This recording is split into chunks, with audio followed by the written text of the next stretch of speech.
ভাই নিজের কাছে মনে হয় দোয়া করলে দোয়া কবুল হয় না, আল্লাহর প্রতি ইখলাস, না না না না না, এইটা অনেক বড় অন্যায়, অনেক বড় অন্যায়। আল্লাহ সুবহানাহু ওয়া তাআলা দোয়া কবুল করে, সামিউন বাসীর, সামিউদ দুআ। আপনি আল্লাহর কাছে দোয়া করবেন, সেই দোয়া কবুল হবে এই আস্থা রাখবেন, আল্লাহর প্রতি ভরসা রাখবেন। আপনি দোয়া করেছেন, আল্লাহ সেটা শুনেছে, এই আস্থা রাখবেন।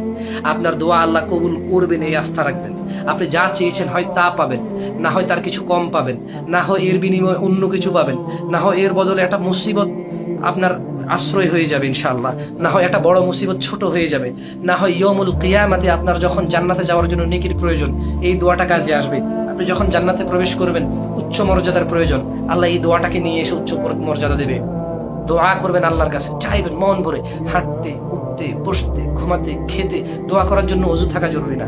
শুধু টয়লেট অবস্থায় আল্লাহকে ডাকবেন না, এছাড়া সবসময় আল্লাহকে সবসময় ডাকবেন, সবসময় আল্লাহকে ডাকবেন ইযনিল্লাহি তাআলা।